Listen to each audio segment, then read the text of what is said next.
Ray Walters was dead. The man who had wormed his way into homes and hearts, who had lied, cheated, and weaponized trust, lay cold somewhere beyond the village green. Opinions about him were simple. The how and who were complicated. No one who knew Emmerdale could pretend surprise at the idea that Ray had enemies. He had made them, betrayed Laurel, manipulated Rona, put a pincer on Patty's family, and turned Bear Wolf's life into a kind of theatrical misery. The list of people who might have wanted him gone read like a directory of motive.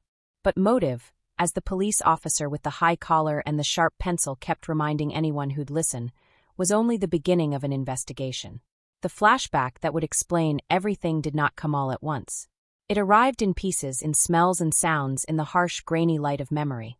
That was the thing about secrets. They are elastic, they stretch and snap, and sometimes reveal more than their owners intend.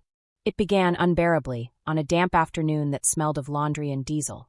Ray had come to the Carter house with promises, and after that he had gone to Poldark Place, where Celia Daniels lived.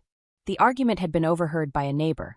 High voices, a slammed door, a denial that sounded like a plea. Later, on the lane behind the allotments, a woman found Celia slumped with a knife in her back. In the flashback, Ray stood over her.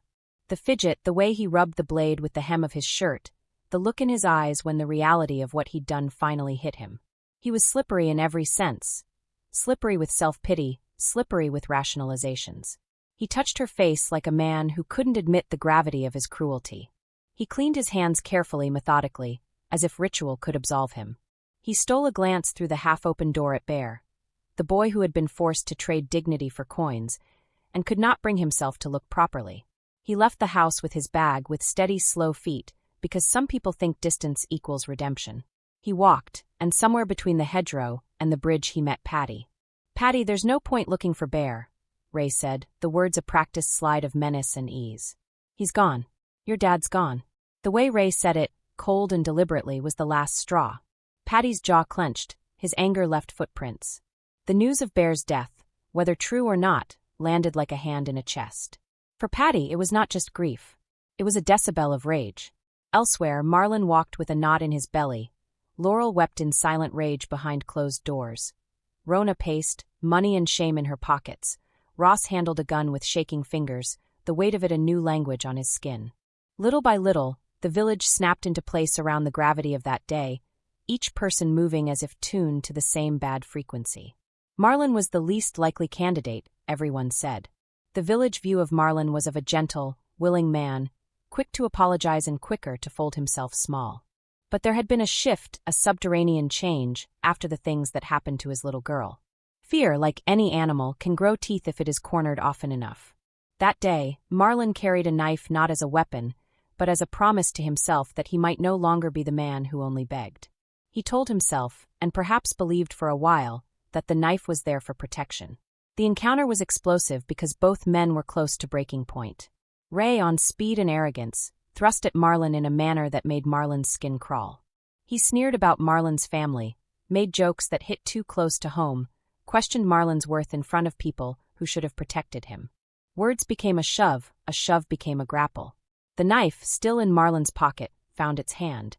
There was no melodrama, no movie hand-to-knife moment with a score swelling. It was instinct, a thrust, a red bloom, a look of recognition in Ray's eyes that said, in the last human instant he had, "You." Ray fell, the knife plunged in that most private of places where blood and regret mingle fast. The world tilted for Marlin, and then steadied again in a way that made him feel like he had been running underwater. Panic works as a clarifier. It cuts away everything extraneous until only the immediate need remains. Marlin thought of his little girl, of the way Ray's smiles had been a wolf's mask for too long. When he looked at Ray's crumpled body, grief and horror and an odd, shameful sense of relief washed through him. He could not stay. He wrapped a coat around his hands as if they had turned traitor and fled. They converged as people often converge in the aftermath of calamity. Not because they had planned it, but because fate is sometimes a messy thing that throws circles of people into the same bowl. Ross, who had prepared a gun and the courage that comes with desperation, arrived on the scene. He did not fire. Patty arrived with raw fury, ready to tear Ray apart with his hands. Laurel, exhausted from betrayal, stumbled like someone whose heart had been hollowed out. Rona, who had paid and compromised and lost, watched with a face that had put up an armor of pragmatism. Collectively, they made decisions that were both stupid and human. They could not take Ray to the police with the mess of emotion inside them. They could not allow his body to become a tableau on which the village hypnotized itself. So someone said what someone else was thinking. We have to move him. We have to get him out of here. They bundled him into the depot van because that was the only vehicle big enough, and because a van is anonymous by nature. In the dark rush, no one noticed the small, practical things that would later matter. A smear of Ray's blood on the handle, a cuff that had been torn, a hair caught between the lining of the van's door. They wrapped the body in towels and a tarpaulin, their hands clumsy as if the physicality of it would take the moral culpability with it. Marlin's hands refused to stop shaking. Ross muttered that they had to get the van somewhere outside, away from the lanes and the houses that would make it bad, away from the cameras and the pained gossip. They found a depot, an old place with corrugated roofs and the comforting stink of oil and straw. They pushed the van into a corner, and the world narrowed to the sound of their breathing and the slap of a towel. Not long after they left, fate, the peculiar, comic, and utterly cruel sort of fate that soap writers covet, gave them a slip. The slip-up was not a token or a hair, but the sort of human error that snowballs. Jai had been at the depot earlier, loading some furniture for an errand. He had taken a phone call, he had been distracted, and he had been asked if he could move the van for a neighbor who needed it. He jumped behind the wheel, cheerful and unknowing, and drove off with the van's cargo still inside. Jai had no idea what he had taken with him. He hummed, he wound through lanes, he answered a text, he parked by the river and had a sandwich. Later, when someone noticed the smell, a rotten, metallic thing that spoke of death, suspicion slotted into place with the ease of a hand into a glove. The police came. They opened the van. They found Ray Walters, pale and still and incomprehensible. The consequences arrived with the brass clarity of a badge. Jai, who had no idea, who had been at odds with Ray but had never acted, became the immediate suspect. He had motive in the eyes of the law. He had been near the van. He had driven it. The police, hungry for leads and answers, put him through the scrutiny that comes when the world is trying to make sense of something too bitter to taste easily. In the village, rumor worked faster than evidence.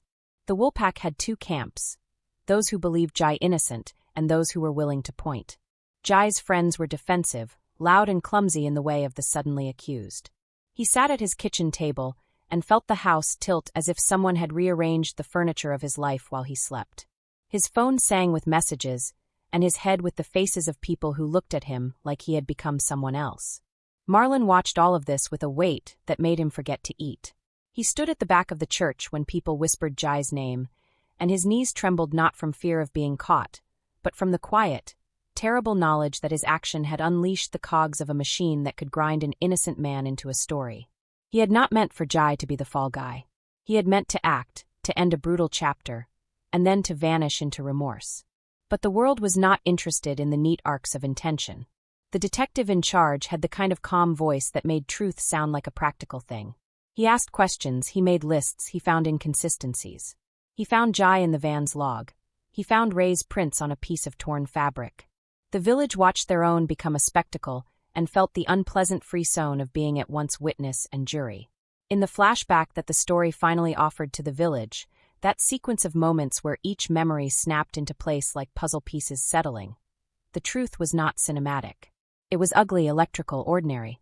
Marlin saw his hands leaving a smudge on the van's inner wall, remembered the towel he had used to wrap the body that had been thrown into the back, remembered slipping out before Ross and Patty had settled to make plans.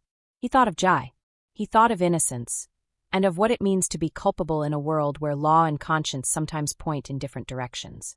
He wanted to go to the police. He rehearsed the words. But every time he imagined confessing, he saw the faces of the people he loved, his daughter, his friends, and the way the world might swallow them if his truth came out. Self-preservation in its base form is not heroic. It is instinct. For days he stood with it, and guilt ate at him. The village's divisions did not soften. Rona became more guarded. Laurel locked herself away, crying until her cheeks were dry and raw. Ross took to pacing the village at night, a gun tucked away like a secret he could not expose. Patty burned through his days in an iron rage, visiting the police station with the ferocity of someone who wanted answers now. Jai, meanwhile, found that every door might open into a question. Even those who believed him whispered about the evidence in ways that sounded like betrayal. It changed the texture of friendships to have someone important and loved accused of horror. In the worst moments, Jai would look at Marlin with an expression that asked whether the man had ever truly been the soft-hearted soul everyone knew. Marlin could no longer bear the weight of observation. He started to make plans to confess. He had memos in his mind that he arranged carefully. The words, the admission, the way that the confession would make things right. But talk is a fragile ally. Fear slowed him down, and shame covered his throat like a hand. The detective closed in on Jai with pressure that was clinical, unsentimental. Evidence piled up until the prosecution began to look like a certainty. The village assembled at the church to discuss bail and statements, and the sense that a wrong person could be punished for the sake of a tidy ending. And then Marlin made another kind of choice. One night he walked to the police station, the air cold enough to anchor thought. He told them he had something to say, but as he stood at the window of the station, seeing the constable's silhouette, he could not get the words out. He left. He went home, and his hands finally gave up. He called Laurie, his friend, instead. He cried for the first time in public about his fear of being exposed, and Laurie listened with a broken empathy that made Marlin's guilt look larger. The slip-up, Jai driving the van, rippled outward like a stone thrown in a pond, creating concentric circles of consequence. The narrative became two parallel stories. The official one, where Jai might be the murderer, the newspapers hungry for a culprit, and the private one, where a man named Marlin lived under the weight of an act that had been both salvation and damnation. If the flashback revealed everything, what it revealed was not a tidy moral, so much as the anatomy of human failure. Ray's death was both liberation and cruelty. Someone had freed the village from a predator, but the manner of that freedom had been elemental and violent. The person who did it had not delivered justice with a criminal's clarity, but had acted like a man with blood at his feet, making choices with the rawness of someone holding a child and swinging a stone. The consequences were huge. Jai's life was upended. His relationships festered with suspicion. Ross and Patty faced inquiries about the gun and their presence. Rona's secret financial involvement with Ray was dragged into the light, and Laurel became a woman who would need to rebuild a life from charred pieces. For Marlin, the consequence was loneliness and the knowledge that his silence had nearly broken another man. In the end, the village had to live with complexity. There was no tidy courtroom resolution in the story that night. Instead, there were conversations that lasted over pints, and the slow work of people trying to reconcile the man who had been taken with the man who had done the taking. The police did what they could. They followed leads, they examined forensics, they asked the hard questions. People sat in living rooms and wondered if they had loved the wrong people. Marlin, who had stood at the edge of confession for a long time, finally made a different kind of move. He went to Jai, not to unburden himself in a formal admission, but to see the human face of the man whose life had been threatened by his choices. He found Jai hollowed by the experience but stubbornly present. Marlin held his gaze and said, "I need to tell you the truth," and for that moment the village held its breath. What followed was not an immediate collapse into legal consequences. The police needed evidence. Confession is heavy and requires backbone, not only to make but to absorb. Marlin realized that truth would not unclench the jaws of the law immediately, but it would begin to set things right in the small spheres of human relationship. The slip-up, the van, Jai's unwitting role, had been the hinge on which the village turned. It had exposed fault lines and forced people to choose between protection and penance. In a place like Emmerdale, secrets are like weeds. They creep, they root, and if tended, they can tame a garden. If not, they will choke it. By the time spring edged the hedgerows with the first green, the village was different. The story of Ray Walter's death was no longer a rumor, but a history that smelled of cold nights and long questions.